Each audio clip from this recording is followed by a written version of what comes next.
दिख रहा है? चलिए 1 2 3। तो आज हम पढ़ने वाले हैं आपका chapter linear equation in 2 variable. पहले चैप्टर का मतलब समझ लेते हैं, ठीक है, इसके नाम का मतलब समझ लेते हैं, उसके बाद फिर क्वेश्चंस करेंगे। लीनियर का मतलब होता है किसी की भी पावर 1। लीनियर का मतलब क्या होता है? पावर 1। कितने वेरिएबल होने चाहिए? 2 वेरिएबल। और क्या बननी चाहिए उससे? इक्वेशन। जैसे एग्जांपल मैं कहता हूँ ax + by + c = 0। कितने वेरिएबल है बेटा इसमें? x और y, और इनकी पावर क्या है बेटा? लीनियर, और क्या है साथ में? Equals to. तो ये क्या हो गया? Linear equation in 2 variable. बात समझ में आ गई? ठीक है।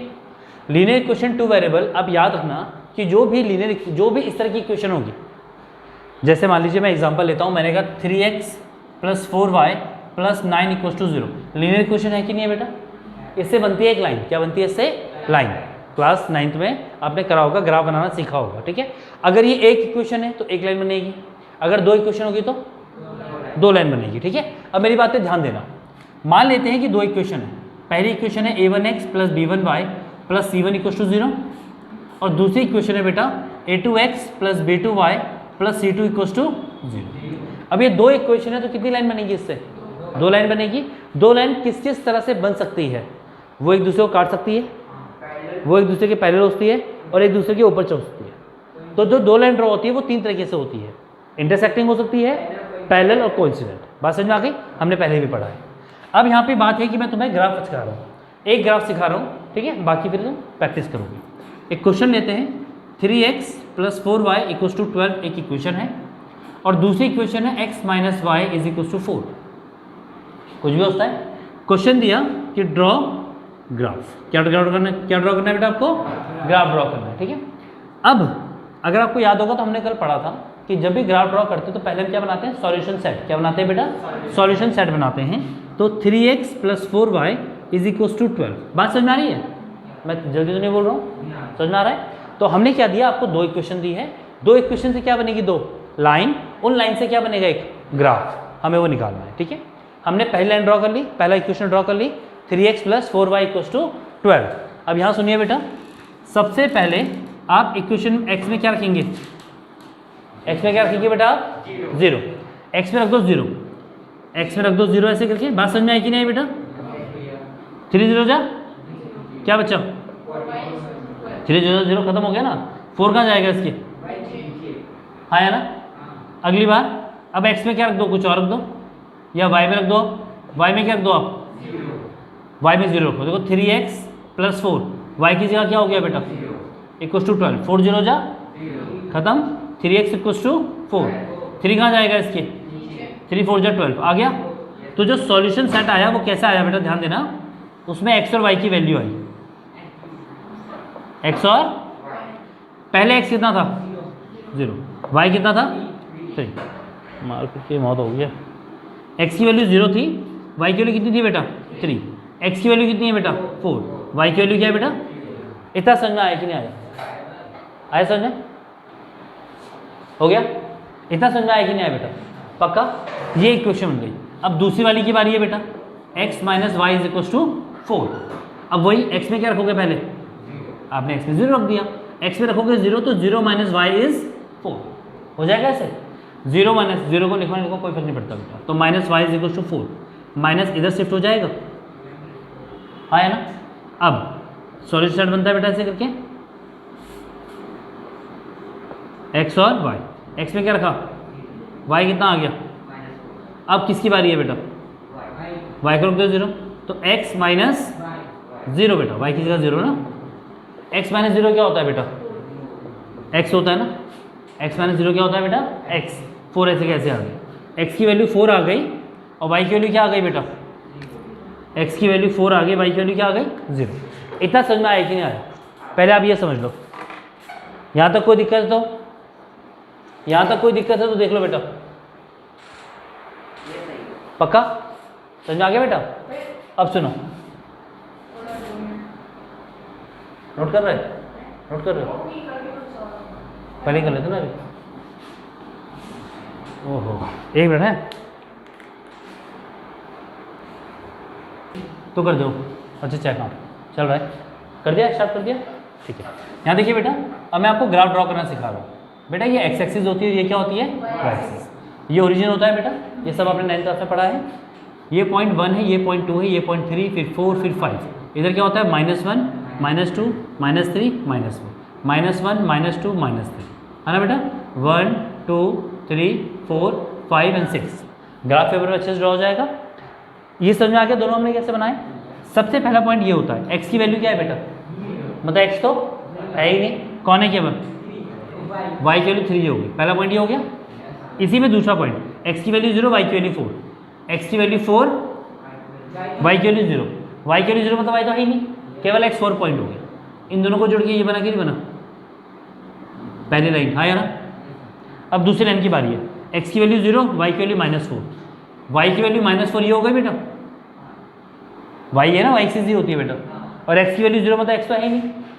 एक्स की वैल्यू 4 है, वाई की वैल्यू 0 है, एक्स की वैल्यू 4 है, वाई की वैल्यू 0, यही पॉइंट हुआ कि नहीं हुआ। अब इन दोनों को भी जोड़ दो तो आपका ग्राफ बन गया, और ये आपस में इंटरसेक्ट कर रहे हैं ना, एक दूसरे को काट रहे हैं बेटा, देखो ये तो किस तरह के ग्राफ हो गया, ये इंटरसेक्टिंग लाइंस हो गई, हाँ है ना। एक बार देख लीजिए ध्यान से, ठीक है। अब अगला क्वेश्चन कर रहे हैं बेटा हम लोग, हमें ग्राफ ड्रॉ करना है इस बार 3x + 6y is equals to 9, पहली इक्वेशन है। दूसरी इक्वेशन है आपकी x + 2y is equals to 7। दोनों इक्वेशन का ग्राफ ड्रॉ करना है, ठीक है। देखें कैसे ड्रॉ करेंगे हम लोग। सबसे पहले हमने पहली इक्वेशन ली बेटा, ले ली पहली इक्वेशन। इसमें क्या करते हैं, वैल्यू सब्स्टिट्यूट करते हैं। सबसे पहले आप क्या वैल्यू सब्स्टिट्यूट करते हो बेटा, इजी तरीका तो यही है ना, x की जगह पे क्या रखोगे आप, 0, तो 3 x की जगह पे रख दिया 0 + 6y इज इक्वल टू 9, 3 0 जा, बात खत्म। क्या बचा, इज इक्वल टू 6 कहाँ चले जाएगा बेटा, इसके बेटा डिवाइड करना तो आता होगा। 3/2 का मतलब 1.5 होता है, 3/2 बचेगा ना ये, इसका मतलब 1.5 होता है। तो आप ऐसे सॉल्यूशन सर बनाते हो ऐसे करके,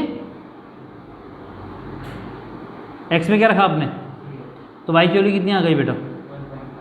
अब अगली बार क्या करोगे इसमें, y की जगह पे क्या रख दोगे, तो 3x + 6 के साथ क्या चल रहा था, y की जगह पे क्या आ जाएगा, 6 0 जा 0, खत्म बात, लिखने की जरूरत ही नहीं है। 9 3 कहाँ जाएगा इसके, 3 3 जा, x की वैल्यू 3 आ गई, जब y की वैल्यू क्या थी, स्टेप समझ में आया कि नहीं आया, वही चीज़ जो हमने पहले की थी अभी, ठीक है। अब दूसरी इक्वेशन की बारी है बेटा, x + 2y = 0। सबसे पहले x की जगह पे क्या रखा जाएगा, समझ रहे हो बच्चे, ये दूसरी वाली इक्वेशन का सॉल्यूशन सेट बनेगा इस बार। x में रखो 0 + 2y, 0 + 2y इज 2y, 0 किसी पे ऐड होता है कोई फर्क नहीं पड़ता है, = 7। 2 कहाँ जाएगा इसके, 7/2 को पॉइंट में चेंज करना आता है 3.5। x में रखा 0 तो y कितना आ गया बेटा, इतना समझ में आ गया।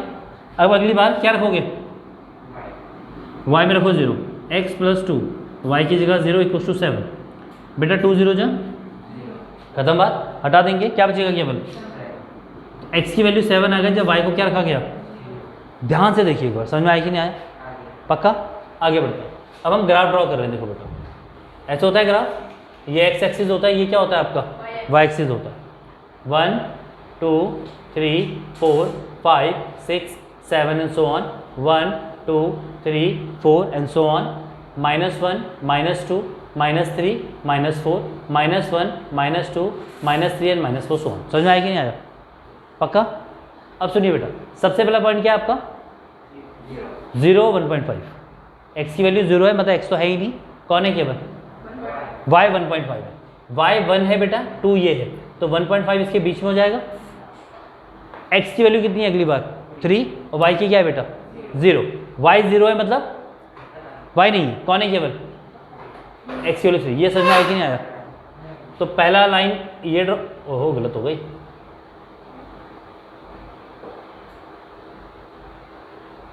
पहली लाइन ये ड्रॉ हो जाएगी बेटा ऐसे करके, कोई दिक्कत। अब दूसरी ग्राफ में x की वैल्यू क्या है बेटा, मतलब x तो है ही नहीं, कौन है केवल, y की वैल्यू कितनी है बेटा, तो 3 और 4 के बीच में होगी। x की वैल्यू कितनी है बेटा, y की वैल्यू 0, मतलब y तो है ही नहीं, इन दोनों को जोड़ दोगे, जो लाइन आपको मिल रही है वो दोनों एक दूसरे की क्या होगी, पैरेलल। इस बार पैरेलल वाली लाइन आ गई, आया ना, ऐसे होता है। ये बार समझ में आ गया, देख लिया। सुनिए, अभी जो ग्राफ वाले हमने क्वेश्चंस किए, अभी पहले हमने ग्राफ क्या पढ़ा, इंटरसेक्टिंग, कि लाइन क्या कर रही है आपस में, इंटरसेक्ट कर रही है। दूसरे वाले में हमने क्या पढ़ा, एक और होता है जब एक दूसरे के ऊपर आ जाता है, ठीक है, वो आपको मैं होमवर्क दे दूंगा।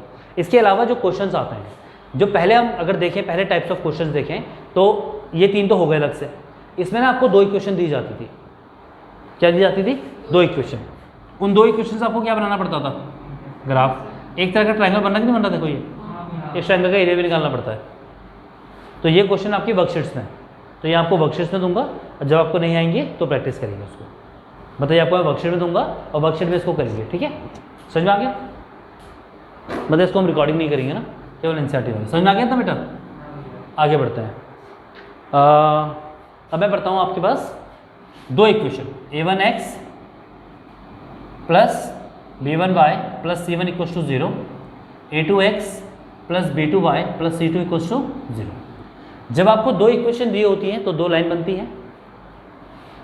वो दोनों लाइन किस तरह का सॉल्यूशन दे सकती है, यूनिक सॉल्यूशन कब देगी, जब वो दोनों आपस में क्या कर रही होंगी, इंटरसेक्ट कर रही होंगी। और जब वो इंटरसेक्ट करती हैं तो उनको क्या बोला जाता है, कंसिस्टेंट। क्या बोला जाता है, मेरी बात दोबारा सुनो। अगर 2 लाइन आपस में इंटरसेक्ट करती हैं ग्राफ बनाने के बाद, तो इंटरसेक्टिंग होगा ही बेटा।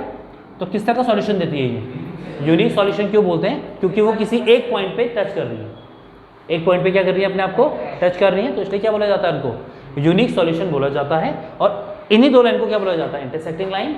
और जिस तरह से यूनिक सॉल्यूशन इसका नाम होता है, इसका दूसरा नाम क्या होता है, कंसिस्टेंट। याद रहेगा। इसकी कंडीशन होती है बेटा, a1/a2 is not equal to b1/b2। ये कंडीशन होती है, ठीक है। मैं केवल कंडीशन बता रहा हूँ, क्वेश्चन के बाद में करेंगे हम। अभी पहले हम सब्स्टिट्यूशन मेथड ये सब देखेंगे, ठीक है। दूसरा, अगला आता है नो सॉल्यूशन। अगला क्या आता है बेटा, अब नो सॉल्यूशन क्या होता है, ध्यान देना बेटा। जब 2 लाइन आपस में क्या हो जाती है, पैरेलल हो जाती है। ये लाइन आपस में क्या है बेटा, पैरेलल है। जब ये लाइन आपस में पैरेलल है तो क्या कभी मिलेंगे आपस में, इंटरसेक्ट करेंगे, कभी नहीं करेंगे। जब इंटरसेक्ट नहीं करेंगे तो इनका कोई भी सॉल्यूशन नहीं होगा, इसलिए इनका नाम क्या होता है, नो सॉल्यूशन को बोला जाता है पैरेलल लाइंस। क्या बोला जाता है, पैरेलल लाइंस। और इसका दूसरा नाम होता है इनकंसिस्टेंट। क्या होता है बेटा, याद रहेगा। तीसरा जो आता है बेटा, वो आता है इनफाइनाइट सॉल्यूशन। क्या आता है, इनफाइनाइट सॉल्यूशन आता है। इनफाइनाइट सॉल्यूशन जो होते हैं वो किस तरह के होते हैं, जैसे हमने पहली लाइन ये ड्रॉ की हुई, और जो दूसरे ग्राफ की लाइन ड्रॉ होनी है वो बिल्कुल कहाँ जा रही है, इसके ऊपर जा रही है। अगर एक लाइन के ऊपर दूसरी लाइन जाएगी तो वो कितनी बार मिल रही है, कितने पॉइंट तक पे टच हो रही है, बहुत बार टच होगी। वो नहीं समझ में आया, तो किस तरह के सॉल्यूशन हो गए इसके, इनफाइनाइट सॉल्यूशन। तो इनफाइनाइट सॉल्यूशन को बोलते हैं कोइंसिडेंट लाइन। क्या बोलते हैं बेटा, कोइंसिडेंट लाइंस। याद रहेगा। इसको वैसे कंसिस्टेंट भी बोला जाता है। कंसिस्टेंट का मतलब होता है सॉल्यूशन निकालना, यहाँ भी निकल रहा है, यहाँ भी निकल रहा है, वहाँ एक निकल रहा है, यहाँ हजारों लाखों। इतना समझ में आया कि नहीं आया। जिस तरह से यूनिक सॉल्यूशन की कंडीशन क्या होती है, a1/a2 is not equal to b1/b2। अब इसका मतलब क्या हुआ, देखो बेटा 2 इक्वेशन रही होंगी। पहली इक्वेशन में x के साथ क्या है, a1, और दूसरी इक्वेशन में x के साथ क्या है, a2। इन दोनों को डिवाइड करोगे, y के साथ जो है b1 और b2, इन दोनों को भी क्या करोगे, डिवाइड करोगे। डिवाइड करके दोनों का आंसर क्या आएगा, अलग अलग, सेम नहीं आएगा, तो उसको क्या बोला जाएगा। अगर आपने a1 a2 को डिवाइड किया, b1 और b2 को डिवाइड किया, और दोनों का आंसर क्या आ गया, पर c1 c2 का आंसर सेम नहीं आया, तो वो क्या कहलाएगा, no solution. Infinite, a1/a2, b1/b2 और c1/c2, तीनों का आंसर क्या आया, सेम, तो वो किस तरह का होगा। अब मेरी बात समझो, अभी जो आपने पहले 2 क्वेश्चन किए थे वो ग्राफ के ऊपर थे। किसके ऊपर थे बेटा, वो ग्राफ के ऊपर। आपको ग्राफ देख के पता लग रहा था कि ये इंटरसेक्टिंग है, ये पैरेलल है, या ये कोइंसिडेंट है। अब आपको ग्राफ ड्रॉ नहीं करना है, केवल इक्वेशन को देख के बताना है कि ये क्या होगा। तो उसके लिए हम ये तरीका यूज करते हैं, ठीक है। मैं यहाँ पे एक क्वेश्चन आपको करवाता हूँ 2-3, आपको क्वेश्चन देख के समझ में आ जाएगा, ठीक है। यहाँ देखो बेटा, check whether following equation has unique, no और इनफाइनाइट, इनका किस तरह का सॉल्यूशन होगा, ठीक है। पहला मैं 3 पार्ट करवा रहा हूँ, ठीक है। पहला क्वेश्चन है 3x 2x plus 3y plus 9 और equal to 0, 3x minus 4y minus 7 equal to 0। ये हो गया। आपको सबसे पहले निकालना होता है a1 अपॉन a2। बेटा a1 की वैल्यू क्या है, a2 की वैल्यू क्या है, 2 अपॉन 3 हो गया। b1 अपॉन b2 निकालते हैं फिर हम। b1 की वैल्यू क्या है, b2 की वैल्यू क्या है, -4 बेटा। क्या है बेटा, -4। फिर आप निकालते हो c1 अपॉन c2। c1 की वैल्यू क्या है बेटा 9 और c2 की वैल्यू क्या है -7। a1 अपॉन a2 और b1 अपॉन b2 क्या बराबर है, ये दो बराबर नहीं है तो तीसरे को चेक करने की जरूरत ही नहीं है आपको। पहला और दूसरा बराबर नहीं है ना, दोनों बराबर नहीं है ना, तो किस तरह का सॉल्यूशन है ये। अब समझ में आया कि नहीं आया बेटा, पक्का समझ में आ गया। देख के बता दिया हमने क्या लाइन ड्रॉ करी, पर हमने बता देना इसका यूनिक सॉल्यूशन होगा। ठीक है, इसका B part 3x minus 4y equals to 9, 6x minus 8y is equals to 2। ये दो इक्वेशन दिख रही है बेटा आप लोगों को। सबसे पहले क्या निकालते हैं हम लोग, a1 का मतलब क्या है, b1 का मतलब, कुछ बच्चे क्या करते हैं 3 की जगह पे 3x रख देते हैं, x और y नहीं लेते हैं, उनके आगे के नंबर लेते हैं केवल। क्या लेते हैं, उनके आगे के नंबर। तो 3 अपॉन 6 कितना हो जाएगा, फिर क्या निकालोगे आप, b1 की वैल्यू क्या है, b2 की वैल्यू क्या है, ये 1/2 आया कि नहीं आया। फिर आप क्या निकालोगे, c1 की वैल्यू क्या है 9/2। नहीं समझ में आया बेटा, तो ये समझ में आ रहा है बेटा, पक्का समझ में आ रहा है तुम लोगों को। ठीक है, अब a1 अपॉन a2 का आंसर 1/2 आया और b1 अपॉन b2 का आंसर भी क्या आया बेटा, दोनों बराबर है कि नहीं है। पर क्या तीसरा वाला बराबर है इसके, वो तो 9/2 आ रहा है, तो तीसरा वाला बराबर नहीं है। मतलब जब पहले के दो का रेशियो बराबर होता है पर तीसरा रेशियो बराबर नहीं होता है तो इसको क्या कहा जाता है, नो सॉल्यूशन या पैरेलल लाइन कहा जाता है। बात समझ में आ गई, पक्का। अब तीसरा पार्ट,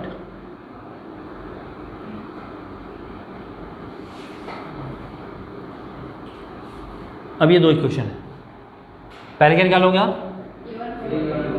अब यहाँ पे a1 का मतलब क्या है, जब वेरिएबल x और y के आगे कुछ नहीं होगा तो 1 होगा। ठीक है, तो a1 का मतलब क्या हो गया बेटा, b1 अपॉन b2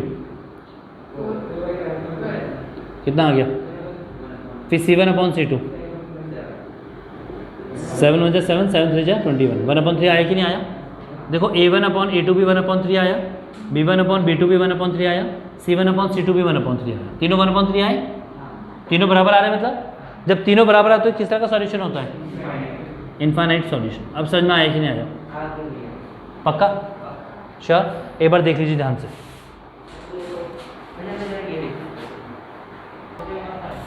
बोर्ड दिखाई देगा, ठीक है स्टार्ट करें। 1 2 3 चलिए, आप पेज नंबर आइए 44 पे अपनी एनसीईआरटी में, पेज नंबर 44 पे आइए बेटा, मैं आपको कुछ क्वेश्चन समझा रहा हूँ।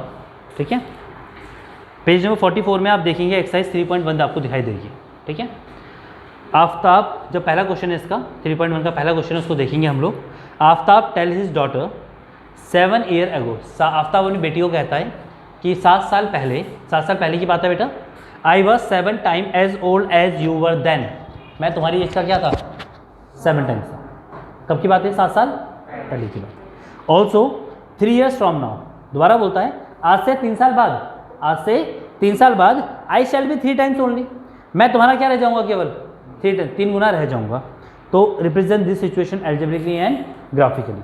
अब मेरी बात सुनिए बेटा, यहाँ दो लोगों की बात हो रही है, एक तो आफ्ताब की और उसकी बेटी की। तो क्वेश्चन यहाँ पे लेते हैं, let present age of Aftab, present age of Aftab की जो प्रेजेंट एज है वो क्या मान लेते हैं हम, x years, और present age of Aftab's daughter, और द आफ्ताब की जो बेटी की एज है वो क्या मान लेते हैं हम, y years। कोई दिक्कत। पहले उसने कौन सी बात की थी बेटा, 7 years एगो, 7 साल पहले की बात की थी। अच्छा 7 साल पहले आफ्ताब की एज क्या रही होगी, माइनस होगी। अगर मैं आज 20 साल का हूँ तो 7 साल पहले कितना का रहूँगा मैं, 13 साल का। मेरी आज की एज में से क्या करना पड़ेगा 7 माइनस, तो आज आफ्ताब कितने का है बेटा, तो ये x - 7 years हो जाएगा ऐसे। आफ्ताब की एज के बाद आफ्ताब के बच्चे की age, Aftab's daughter age, Aftab की डॉटर कितने की है, ऐसा हो जाएगा। क्या कहा था आफ्ताब ने कि 7 साल पहले जो मेरी एज थी, 7 साल पहले जो मेरी एज थी वो क्या थी, 7 टाइम्स थी बेटी की। बेटी की कितनी है, ये स्टेप समझ में आया कि नहीं आया। 7 साल पहले आफ्ताब की एज ये थी, समझ में आ गया ये, बेटी की एज ये थी। तो आफ्ताब ने कहा था कि 7 साल पहले मैं तेरी एज का क्या होऊंगा, मैं तेरी एज का क्या होऊंगा, अबे डबल कहाँ से हो गया बेवकूफ़ो, 7 लिखा है वहाँ पे, क्या हो जाऊंगा 7 टाइम्स। तो आफ्ताब की एज कितनी है बेटा आज, x माइनस 7, वो क्या हो जाएगा 7 टाइम्स हो जाएगा अपनी बेटी का, x माइनस 7, 7 क्या हो जाएगा अंदर मल्टीप्लाई, प्लस का 7y इधर आके क्या हो जाएगा, और माइनस का 7 इधर आके, तो x minus 7y is equal to minus 42, equation 1। हाँ या ना, आ गया। अब अगला, अब एक तो 7 इधर हो गया, अगला क्या था, आज से 3 साल बाद, आज से, अच्छा आफ्ताब की अभी एज कितनी है बेटा, तो आफ्ताब की एज अगर आज x है तो 3 साल बाद कितनी हो जाएगी, हाँ है ना, ऐड हो गया 3 साल बाद। और आफ्ताब की बेटी की एज कितनी हो जाएगी, y प्लस 3, हाँ है ना। अब आफ्ताब ने कहा कि भैया 3 साल बाद, आफ्ताब ने क्या कहा 3 साल बाद जो मैं हूँगा, जो क्या हूँगा मैं हूँगा, वो अपनी बेटी का क्या हो जाऊँगा, यही तो बोला था I shall be 3 times as old as you are, you will be, ठीक है। 3 क्या हो जाएगा अंदर, हाँ या ना, पक्का। प्लस का 3y इधर क्या हो जाएगा, और प्लस का 3 इधर क्या हो जाएगा, कितना बचेगा, ये दूसरी क्वेश्चन आ गई। तो उसने कहा था इसको रिप्रेजेंट करो एल्जेब्रिकल सिचुएशन में, तो हमने बता दिया। एक बार ध्यान से देख लीजिए बच्चे, सुनो, एक्सरसाइज 3.1 का जो सेकंड और थर्ड क्वेश्चन है वो आपका होमवर्क है, ठीक है, उसे आप लोग ट्राई करेंगे, आता है तो अच्छी बात है, नहीं आएगा तो मुझे कल बता देना, मैं इसको सॉल्व करवा दूंगा, ठीक है। अब आगे बढ़ते हैं बेटा, आप लोग आ जाओ एक्सरसाइज 49 पे, एक्सरसाइज 49 पे आ जाओ बेटा, ओ सॉरी पेज नंबर 49 पे आ जाओ। एक्सरसाइज तो 3.2 है, और ये झांझ भी ना क्या क्या करवाई थी, ठीक है। एक्सरसाइज 3.2 देखो, इसका पहला क्वेश्चन मैं दोबारा बता रहा हूँ, इसके जो पहले क्वेश्चन के 2 पार्ट है वो आपका होमवर्क है। फर्स्ट क्वेश्चन है ना इसका, form a pair of linear equation, तो क्वेश्चन पढ़ने के बाद ऐसे इक्वेशन बनाओगे बेटा आप लोग, तो ये आपका होमवर्क है, इसमें गलतियाँ होंगी फिर वो मैं आपको बता दूंगा। क्वेश्चन नंबर 2 पढ़ो बेटा, on comparing the ratio 3.2 exercise, ठीक है, on comparing the ratio a1 by a2, b1 by b2 and c1 by c2, आपको a1 by a2 निकालना है, b1 by b2 निकालना है, c1 by c2 निकालना है, ठीक है। और क्या करना है, find out whether the line representing the following pair of linear equation intersect at a point parallel या कोइंसिडेंट। अभी हमने एक क्वेश्चन किया था, इसमें मैंने 3 पार्ट करवाए थे आपको, उससे क्या पूछा है, फाइंड आउट, क्वेश्चन देखो, find out whether the lines representing the following pairs, की जो लाइन है वो क्या बना रही है, इंटरसेक्ट एट अ पॉइंट, याद है, a1 upon a2 is not equal to b1 upon b2। फिर अगला क्या बोला है, पैरेलल, पैरेलल कब होता है, जब a1 अपॉन a2 और b1 अपॉन b2 बराबर आते हैं पर तीसरा वाला बराबर नहीं आता है। और कोइंसिडेंट क्या होता है, जब तीनों बराबर आते हैं। बात समझ में आ गई बेटा, पक्का। आगे बढ़ते हैं, चलिए अगला क्वेश्चन देखते हैं, थर्ड वाला क्वेश्चन देखिए बेटा। अब ये समझ आ गया सेकंड वाला क्या करना है बेटा, अभी करवाया था ना, उसी का है, नहीं आएगा तो हम कल देखेंगे, ठीक है। थर्ड वाला देखो, on comparing the ratio a1 by a2, b1 by b2, c1 by c2, वही तीनों रेशियो निकालने। Find out whether the following pair of linear equation are consistent और इनकंसिस्टेंट, बताया था मैंने अभी, पक्का कर लोगे ना, ठीक है। तो आज आप इतना ही करोगे फिलहाल अभी, ठीक है। क्या बेटा, अब मैं आपको करा रहा हूँ, क्या होगा, सुनो बेटे मेरी बात, पेज नंबर 49 पे आएंगे आप लोग, ठीक है। 4th क्वेश्चन देखेंगे, ठीक है, एक्सरसाइज 3.2 का, which of the following pair of linear equation are consistent और inconsistent, if consistent obtain the solution graphically. अगर आप इसको देखेंगे तो आपको इक्वेशंस दे रखी होंगी, पेज पलटना पड़ेगा बेटा क्वेश्चन देखने के लिए।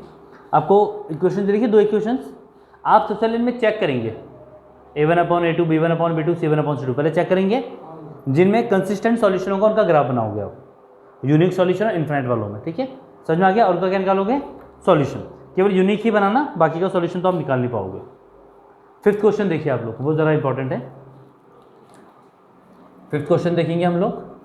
Half the perimeter of rectangle garden, half the perimeter of rectangle garden whose length is 4 metre more than its width is 36। यहाँ देखो बेटा, आपको बोला है half the perimeter of rectangle garden, perimeter of rectangle, ठीक है, कितना दे रखा है हाफ बेटा उसका 36, ये हो गया। सुनो, क्वेश्चन में हम मान लेते हैं अपनी तरफ से कि लेट मान लो कि जो ब्रेथ है वो x है, ब्रेथ क्या है बेटा x है, और जो लेंथ है वो क्या है बेटा। अब आ जाओ क्वेश्चन में शुरू से।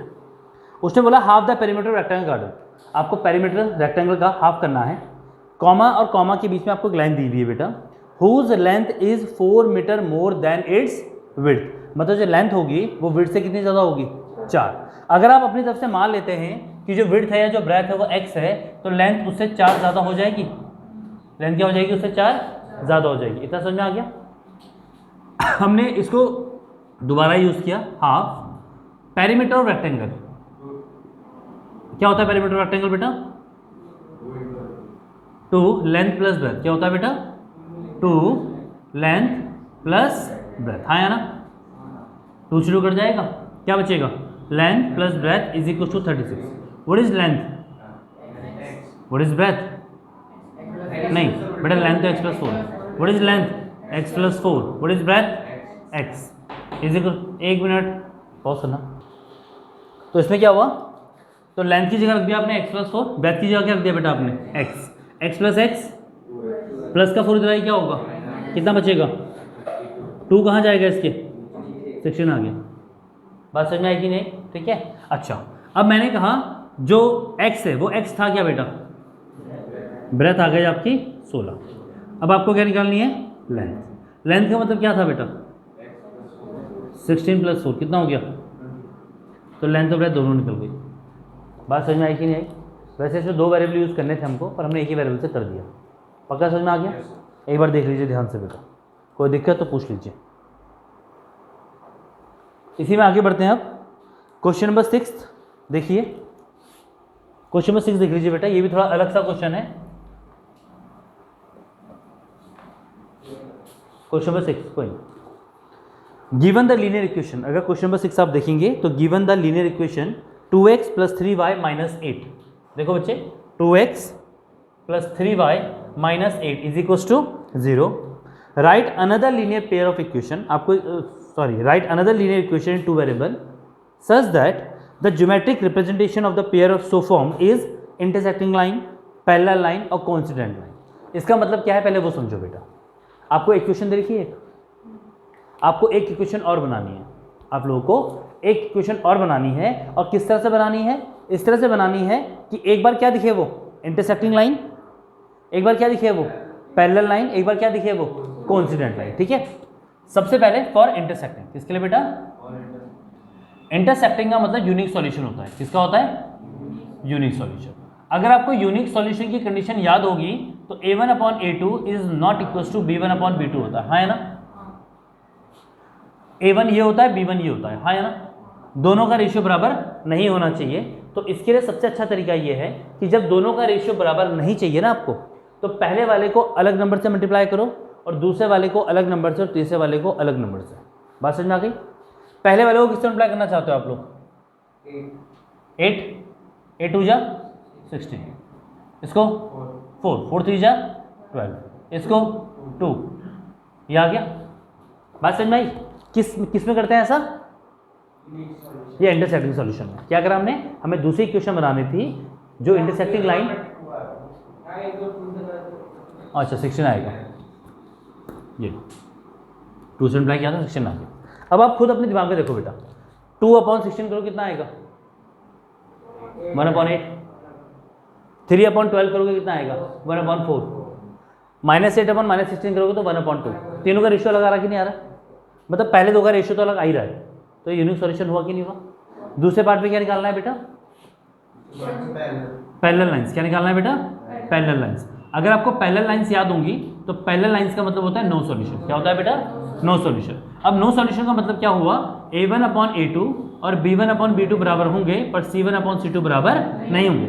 a और b वाले क्या है, अब देखो यहाँ पे किस तरह का सॉल्यूशन, नो सॉल्यूशन, पहला और दूसरा क्या है बेटा, सेम है, तीसरा अलग है ना। तो फर्स्ट वाले को और सेकंड वाले को सेम करना है, तो इसका मतलब वो दोनों एक ही जैसे नंबर से मल्टीप्लाई होंगे, और थर्ड वाले को अलग करना है तो वो किसी और नंबर से क्या होंगे, मल्टीप्लाई होंगे। बताओ किससे मल्टीप्लाई करना है दोनों को, 3 से, 3 2 जा 3 3 जा, केवल फर्स्ट और सेकंड को करना है बराबर, थर्ड वाले को किसी और से कर दो, बोल दो कोई नंबर, 2 2 8 16। ये समझ में आया कि नहीं आया बेटा। अगर आप 2/6 करोगे तो 1/3 आएगा, 3/9 करोगे तो 1/3 आएगा, दोनों बराबर आ रहे कि नहीं आ रहे। पर जब -8/-16 करोगे तो 1/2 आएगा, ये अलग आ गया। समझ आया कि नहीं आया बेटा। उसके बाद हम तीसरा चलते हैं। तीसरे में क्या बोल रखा है उसने, कोइंसिडेंट लाइन। क्या बोला है बेटा, कोइंसिडेंट लाइन। कोइंसिडेंट लाइन का मतलब होता है बेटा इनफाइनाइट सॉल्यूशन। क्या होता है बेटा, इनफाइनाइट सॉल्यूशन होता है। इनफाइनाइट सॉल्यूशन का मतलब होता है कि तीनों रेशियो इक्वल होंगे, तीनों रेशियो क्या होंगे बेटा, इक्वल होंगे। अब तीनों रेशियो इक्वल है तो तीनों को एक जैसे नंबर से मल्टीप्लाई करना है। मान लो कोई नंबर 5, कोई नंबर मान लो 5, तीनों को 5 से कर दो। 5 2 जा 10, साथ में x चल रहा है, 5 3 जा 15, साथ में y चल रहा है, 5 8 जा 40 = 0। आगे दोबारा से बता रहा हूँ, अगर आपको एक इक्वेशन दी होगी, आपको अगर एक इक्वेशन दी होगी और आपको बाकी इक्वेशन बनानी होगी, अगर आपको इन्फिनिटी वाली कोइंसिडेंट लाइन वाली बनानी होगी तो तीनों को किससे करोगे, सेम नंबर से कर दोगे। अगर पैरेलल वाली या नो सॉल्यूशन वाली बनानी होगी तो पहले और दूसरे को सेम से करोगे, तीसरे वाले को अलग। अगर इंटरसेक्टिंग बनानी होगी या यूनिक सॉल्यूशन बनानी होगी तो तीनों को अलग अलग। इक्वेशन बन जाएगी आपकी, बात समझ में आ गई। ठीक है, एक बार ध्यान से देख लीजिए बेटा इसको, सुनिए बेटा। अब थोड़ा आगे बढ़ते हैं, क्वेश्चन नंबर 7 पढ़ लो एक बार। क्वेश्चन नंबर 7 आपके उसमें अकेला है, ठीक है। जो मैंने शीट आपके लिए बनवाई है उसमें ऐसे 5-6 क्वेश्चन से 8-10 क्वेश्चन से शायद वो, ठीक है, तो वो आपको हेल्प करेंगे, ठीक है, इसको करने में। क्वेश्चन पढ़ लीजिए एक बार। Draw the graph of equation. Equation देखिए बेटा आपको, पहली इक्वेशन और दूसरी इक्वेशन, दो लीनियर इक्वेशन क्या बनेगी, दो लाइन। क्या कहा है, determine the coordinates of the vertices of triangle. पर वो किसी के साथ क्या बना रहा होगा, ट्रायंगल बना रहा होगा, उस ट्रायंगल के कोऑर्डिनेट निकालने हैं और बाद में उसको शेड भी करना है आप लोगों को, ठीक है। वो एरिया निकालने के लिए भी कहते हैं बहुत बार। तो ये जो शीट है उसको उससे करेंगे, ठीक है। फिलहाल मैं थोड़ा सा आगे बढ़ रहा हूँ। अगर उसके बाद आप अगला टॉपिक देखोगे बेटा, तो अगला टॉपिक क्या है आपका, algebraic methods of solving a pair of linear equation. Algebraic method, वैसे बेसिकली देखो, अब आपके पास एल्जेब्रिकली सॉल्व करने के 3 तरीके होते हैं, सब्स्टिट्यूशन मेथड, एलिमिनेशन मेथड और तीसरा होता है cross multiplication method. Cross multiplication method आपके सिलेबस से हट गया है, ठीक है, पर हम इसको करेंगे फिर भी, क्योंकि कुछ बच्चे 9th 11th में जाके साइंस वो लेंगे, पीसीएम लेंगे, तो क्रॉस मल्टीप्लिकेशन कभी कोई काम आ जाता है 11th और 12th में कैलकुलेशन करने के लिए, ठीक है। तो उसको हम करेंगे जस्ट फॉर द ऐसा कि हाँ भाई, अगर कोई टीचर तुम्हें करवाएगा तो तुम्हें लगना चाहिए कि हाँ हमने पहले कर रखा है, उसको कोई नई चीज़ नहीं लगेगी। तो हमारा पूरा फोकस किन में होगा, केवल एलिमिनेशन में और सब्स्टिट्यूशन में, ठीक है। सबसे पहले मैं आपको सब्स्टिट्यूशन मेथड बता रहा हूँ, ठीक है। उस सब्स्टिट्यूशन मेथड को देखिएगा। सबसे पहला जो मेथड है बेटा, सब्स्टिट्यूशन मेथड है। इसका एग्जाम्पल देख लीजिए बेटा आप। सब्स्टिट्यूशन मेथड में एग्जाम्पल देखिए 7, देख लीजिए। Solve the following pair of equation by substitution method. Solve का मतलब होता है to find value of x and y. Solve का मतलब क्या होता है, एक्स और वाई की वैल्यू निकालनी है। समझ में आ गया बेटा, ठीक है। और आपको दो इक्वेशन कौन सी दे रखी है बेटा, एक दे रखी है 7x - 15y = 2 और दूसरी x + 2y = 3। ये स्टेप, ठीक है। अब देखिए बेटा, सब्स्टिट्यूशन मेथड में क्या करते हैं उसको ध्यान देना बेटा। प्रियांशु तू ध्यान से सुना, ठीक है, इन्होंने पढ़ रखा है एक बार, तेरा पहली बार है, ठीक है। जब सब्स्टिट्यूशन मेथड की बात होती है तो आप किसी एक इक्वेशन को पकड़ लेते हो, या तो पहली वाली को या तो दूसरी वाली को, आपकी मर्जी, आप जिसको देखना चाहते हैं। आपने कहा भैया ये तो इक्वेशन 1 है और ये कौन सी इक्वेशन है 2, कौन सी को लेना चाह रहे हो, इजी कौन सी लग रही है आपको, इसमें बड़े नंबर नहीं है, इजी कौन सी लग रही है, 1 कहाँ से लग रही है, 17 और 15 नहीं बड़े बड़े नंबर, यहाँ पे सिंपल सिंपल नहीं समझ में आया बेटा। चलो फिलहाल मैं 1 से लिखे कर रहा हूँ, ठीक है, बच्चे कंफ्यूज होंगे। आप सबसे पहले इक्वेशन 1 को ले लीजिए, 7x - 15y = 2। यहाँ से आप किसी की वैल्यू निकालते हो, क्या करते हो, किसी की वैल्यू। तो हम अभी क्या कर रहे हैं, केवल x की वैल्यू निकाल रहे हो, आप y की भी निकाल सकते हो, पर एक जैसा करना केवल, ठीक है। x की निकाल रहे हैं पहले, माइनस का 15y इधर क्या हो जाएगा, प्लस का 15y, यहाँ पे क्या बचेगा, 7 कहाँ चले जाएगा इसके नीचे डिनोमिनेटर में, ऐसा आएगा कि नहीं आएगा मुझे बताओ। ये कौन सी इक्वेशन से लिया आपने, अगर आपने इक्वेशन 1 से लिया है तो जो x की वैल्यू आई है इन टर्म्स ऑफ y, इसको कहाँ पुट करोगे आप? Put into second equation. x plus 2y is equal to, x का मतलब क्या है बेटा? 2 plus 15y over 7 plus 2y is equal to 3। इतना समझ में आया कि नहीं आया? आपने इक्वेशन 1 ली, वहाँ से किसकी वैल्यू निकाली बेटा? x की। कैसे? जो y वाला था वो इधर आके चेंज हो जाएगा साइन, और जो x के साथ चल रहा है वो कहाँ चलेगा? उसके नीचे। किसकी वैल्यू निकाल दिया आपने? x की। और दूसरी वाली इक्वेशन में x की जगह पे वो सब्स्टिट्यूट कर दिया बस। अभी जहाँ पे कुछ नहीं होता वहाँ पे क्या होता है? 7 और 1 का एलसीएम कितना आएगा? यहाँ भी 7, यहाँ भी, ठीक है। तो दोनों में 7 है बेटा। 7 के डोमेन में 7 कब आता है? तो 1 को मल्टीप्लाई कर दोगे, 1 2 इंटू 2 1 इंटू 15 15y। 1 के डोमेन में 7 कब आता है? 7 से। तो वो 7 क्या हो जाएगा ऊपर? 7 2 जा 14। इक्वल टू में क्या चल रहा है बेटा? 7 इंटू 3 क्या हो जाएगा? 2 ऐसी रहेगा बेटा, प्लस 15y और 14y। दोनों के पीछे y है कि नहीं है? दोनों के पीछे y है ना बेटा। जब दोनों के पीछे y होगा तो वो ऐड हो जाएंगे। तो 15y प्लस 14y कितना हो जाएगा? प्लस का 2 क्या हो जाएगा? कितना बचेगा? यहाँ पे क्या बचा? 29 का चल जाएगा इसके, तो ये आ गया 19/29। इतना समझ में आया कि नहीं आया? अभी दोबारा देखेंगे, ठीक है इसको। इतना समझ में आ गया? जब आपकी किसी एक की वैल्यू निकल जाती है तो आप उस किसी को भी उसको किसी में भी रख सकते हो, इक्वेशन 1 में भी, इक्वेशन 2 में भी। तो जनरली हम किस रखते हैं उसे? पुट इन 2 में रखना है। चलो 2 में रख देते हैं। पुट इन 2, देख रहे हो? x plus 2y is equal to 3। x plus 2, what is y बेटा? तो y की जगह पे क्या रख दोगे आप? 19/29 is equal to 3। x plus 2 into 19 is 38। जब 2 ऊपर है तो वो केवल ऊपर वाले के साथ मल्टीप्लाई होगा, नीचे वाले के साथ मल्टीप्लाई नहीं होगा। नीचे 29 ऐसे ही रह जाएगा, हाँ या ना? ये पूरा प्लस का जाए क्या हो जाएगा? तो ये 3 माइनस 38/29 हो गया। 1 और 29 का एलसीएम कितना आएगा? ठीक है, कितना आएगा? 87। 1 इंटू 38 87 और 38 को माइनस करना आपको आता होगा। कितना आता है? 9 5 49/29। तो ये क्या निकल गया बेटा आपका? आपने x की वैल्यू भी निकाल दी और आपने y की वैल्यू भी निकाल दी। एक बार देखना है आप लोग, मैं दोबारा समझा रहा हूँ। आपके पास कितनी इक्वेशन गिवन होंगी? आपने कौन सी इक्वेशन ली पहले? वहाँ से किसके लिए निकाल रहे हो आप लोग? कैसे निकालना है? जो भी y वाला होगा, अगर -15y है तो इधर आके +15y हो गया। अगर +15y होता तो इधर आके क्या हो जाता वो? -15y। x के साथ जो भी नंबर चल रहा होगा तो वो कहाँ चला जाएगा? उसके नीचे। आपने x को कर दिया अकेला खाली, तो ये x की वैल्यू कहलाएगी। किस इक्वेशन से निकाली? तो रखोगे कहाँ से? 2 में। ये इक्वेशन 2 है, x plus 2y equal to 3। x की जगह पे क्या रख दोगे? पूरा ब्रैकेट, प्लस 2y ऐसी है, 3 भी ऐसी है। 7 और 1 का एलसीएम कितना आएगा? 7 के डबल 7 कब आता है? वो 1 क्या हो जाएगा ऊपर? कोई फर्क नहीं पड़ेगा। 1 के डबल में 7 कब आता है? वो 7 क्या हो जाएगा ऊपर? तो 7 into 2y is 14y equal to 3 चल रहा है। 7 का चल जाएगा इधर, मल्टीप्लाई में कितना आ जाएगा? 2 ऐसे रहेगा। 15y प्लस 14y कितना हो जाएगा? प्लस का 2 इधर क्या होगा? कितना बचेगा? ये 29 का चल जाएगा इसके। किसकी वैल्यू निकल गई? यहाँ तक समझ में आ गया? जब आप किसी एक वेरिएबल की वैल्यू निकाल देते हो तो उसको आप किसी भी इक्वेशन में पुट कर सकते हो। आपने किस में क्या करने के लिए? मुझे 2 पे, तो हमने पुट इन 2 करा, सेकेंड इक्वेशन को लिखा और y की जगह पे क्या सब्स्टिट्यूट कर दी बेटा? y की वैल्यू 19/29। जो 2 है वो केवल 19 से मल्टीप्लाई होगा, नीचे वाले से नहीं होगा। 38/29 आ चुका है। प्लस का इधर क्या हो जाएगा? माइनस। एलसीएम लेना आपको आता है और ये आंसर क्या हो गया? सॉल्व। एक बार देख लीजिए ध्यान से। चलिए, अब ये आपको समझ में आ गया। हमने इसका फोटो ले लिया था बेटा, ठीक है। अब हम आगे बढ़ेंगे बेटा, ठीक है, ये पकड़ना बेटा। अब आप आइए एक्सरसाइज में, एक्सरसाइज 3.3 में आएंगे। 3.3 में कुछ क्वेश्चन है जो सब्स्टिट्यूशन के थोड़े से हार्ड पड़ते हैं बच्चों को, तो मैं उसको आपको समझा रहा हूँ, ठीक है। 3.3 का पहला क्वेश्चन देखिए, solve the following pair of linear equation by substitution method. पहला क्वेश्चन तो इजी है, आप लोग कर दोगे फर्स्ट पार्ट। सेकंड पार्ट में आपको करवा रहा हूँ, बच्चों को दिक्कत होती है, तो फर्स्ट में सेकंड पार्ट करवा रहा हूँ मैं। एक्सरसाइज 3.3 का ये है s minus t is equal to 3 और s/3 plus t/2 is equal to 6।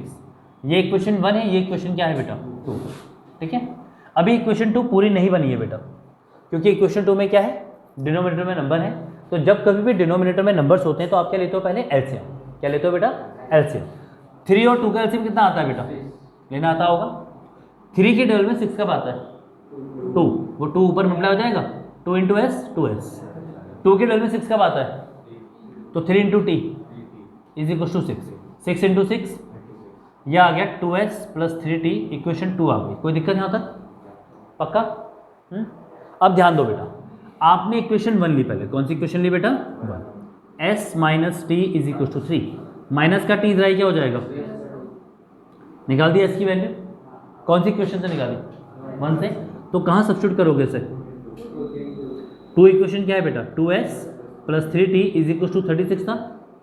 2 के साथ क्या चल रहा था, s, और s का मतलब क्या है बेटा, 3 प्लस टी, साथ में क्या चल रहा है, प्लस का 3t is equal to 2 into 3, 2 into t plus is equal to, अगर आप ध्यान दोगे बेटा तो प्लस का 6 इधर, प्लस का 6 इधर क्या हो जाएगा बच्चे, कितना आ जाएगा 30, 2t और 3t, तो 3 2t, ठीक है, 2t प्लस 3t कितना आ जाएगा 5t, ठीक है।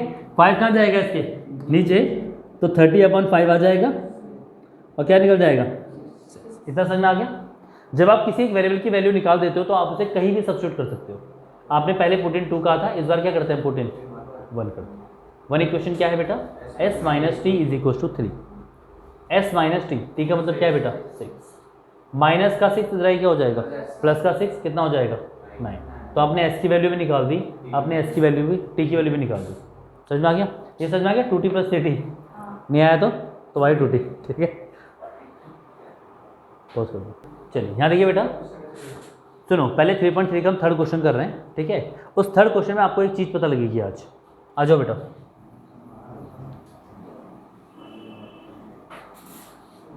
ना बेटा छोड़ो ना, देखो 3.3 एक्सरसाइज देखेंगे हम लोग, एक्सरसाइज 3.3 थर्ड क्वेश्चन, फर्स्ट का थर्ड पार्ट, मतलब सॉरी, फर्स्ट का थर्ड पार्ट।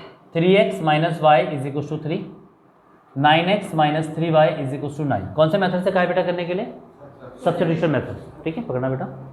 अब सुनो, आपने ये इक्वेशन 1 होती है, ये इक्वेशन 2 होती है, आप पहले कौन सी इक्वेशन लेते हो बेटा, 1 इक्वेशन लेते हो भैया। Equation 1 3x minus y is equal to 3, minus का वाई इधर क्या हो जाएगा, ये 3 कहाँ चला जाएगा, इसके किसकी वैल्यू निकल गई है, इसको क्या करते हैं फिर 2, 1 से तो निकला है बेटा, 1 को तो लिया ना हमने, इक्वेशन 1 से लेंगे तो उसे कहाँ पुट करेंगे 2 पे। तो 9x minus 3y is equal to 9 था, 9x का मतलब क्या है बेटा 3 plus y over 3 minus 3y is equal to 9। कोई दिक्कत, 3 3 9 कट गया ऊपर नीचे, बाहर क्या बचा 3, ये 3 क्या हो जाएगा अंदर, और 3y जा 3y, माइनस का 3y इज इक्वल टू 9। कोई दिक्कत, माइनस का 3y प्लस का 3y कट गया, 9 इक्वल टू क्या आ गया, x बचा, y बचा।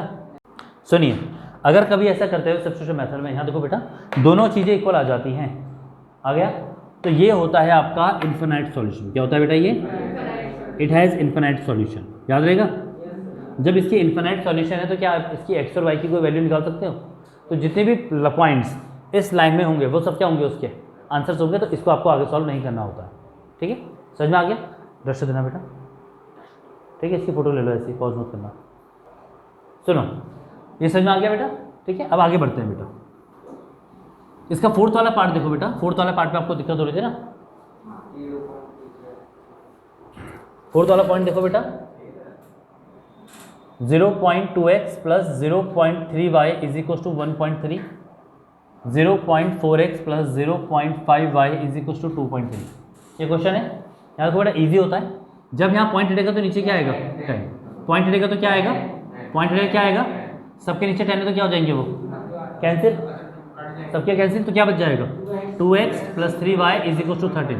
इक्वेशन 1, इसका पॉइंट हटाओ नीचे 10 आया, इसका पॉइंट हटाओ नीचे 10 आया, इसका पॉइंट हटाओ नीचे 10 आया, सबका कट गया, क्या बचा 4x plus 5y is equal to 23। अब समझ में आ गया बेटा, कर लोगे, कोई नहीं, तो समझ में आ गया पक्का, इसको कर लोगे ना। अब देखो, अब इसमें जो एक क्वेश्चन है, आखिरी क्वेश्चन करवा रहा हूँ आपको, फिफ्थ पार्ट, सिक्स पार्ट आपका होमवर्क होगा, ठीक है। फिफ्थ पार्ट देखो बेटा, रूट वाले में दिक्कत होती है बच्चों को हमेशा। Root 2x plus root 3y equal to 0, root 3x minus root 8y is equal to 0। एक बात याद रखना, जब कभी भी क्वेश्चन ऐसा आता है कि x और y में इक्वेशन और इक्वेशन में क्या है 0, क्या इसमें कोई कांस्टेंट नंबर है? क्या इसमें भी 0 के अलावा कोई कांस्टेंट नंबर है? तो इन दोनों में x और y का आंसर क्या आने वाला है? 0। अगर मान लो MCQ में क्वेश्चन आता है, MCQ में मान लीजिए आपको क्वेश्चन आया 4x minus 9y equal to 0, 5x plus 3y equal to 0, तो x का आंसर 0 होगा, y का आंसर क्या होगा? 0। खत्म बात समझ आएगी नहीं, है ना? मैं आपको सॉल्व करके बता रहा हूँ पहले, ठीक है? इसको पकड़ लो, तो चीज़ें गिराता रहेगा दिन भर। देखो ये क्वेश्चन 1 है, ये कौन सी क्वेश्चन है बेटा? हमने कौन सी क्वेश्चन लेनी है? Root 2x plus root 3y is equal to 0। ये आ गया। प्लस का रूट 3y क्या होगा इधर आकर? माइनस का रूट 3y होगा, तो रूट 2x ऐसे रह जाएगा और यहाँ पे क्या आ जाएगा? माइनस का रूट 2 कहाँ चला जाएगा इसके? इतना स्टेप समझ में आया कि नहीं आया? सिंपल कर रहे थे ये, एक मिनट। अब क्या करेंगे? कौन सी क्वेश्चन थी ये? 1, तो इसको कहाँ पुट करेंगे हम? 2 पे। किससे पुट करेंगे इसे? 2 पे। Root 3x minus root 8y is equal to 0। Root 3 x का मतलब क्या है बेटा? ये है कि नहीं है? साथ में क्या चल रहा है? माइनस का रूट 3 क्या हो जाएगा? मल्टीप्लाई हो रहा है बेटा, वो कहाँ से कैंसिल आउट हो जाएगा? रूट 3 इंटू रूट 3 क्या होगा? 3। रूट 3 इंटू रूट 3 क्या होगा? 3 होगा। नीचे क्या चल रहा है? रूट, ये y हो गया बेटा। अगर आपको याद होगा तो चलो रूट 8 को ऐसे रहने दो, ये आ गया ना। इसमें भी y है, इसमें भी क्या है बेटा? दोनों में y क्या ले लो? क्या बचा? ये सब समझ में आया कि नहीं आया? जब y कॉमन लेंगे तो दोनों जगह से क्या होगा? y हट जाएगा। ये पूरा ब्रैकेट जो भी होगा इसमें नंबर्स है, ये सब कहाँ जाएगा? 0 के नीचे। 0 के नीचे कुछ भी जाता है तो आंसर क्या आता है? आंसर क्या आता है? 0 आता है। तो y की वैल्यू क्या आ गई? बात समझ में आई कि नहीं बेटा? पूरा नीचे मतलब सॉल्व होगा अपने आपस में, फिर पूरा नीचे चला जाएगा। अब y की वैल्यू 0 आ गई तो इसको क्या कर देंगे? पुटिन 1 को लाए, पुटिन 2 कर लो। Root 2x plus root 3y is equal to 0। Root 2x plus root 3 y का मतलब क्या है बेटा? रूट 3 इंटू 0, खत्म। क्या बचा? इक्वल टू रूट 2 कहाँ जाएगा? इसके नीचे। x की वैल्यू भी क्या आ जाएगी? तो x की वैल्यू भी 0 आ गई, y की वैल्यू भी 0 आ गई, आपका आंसर होगा।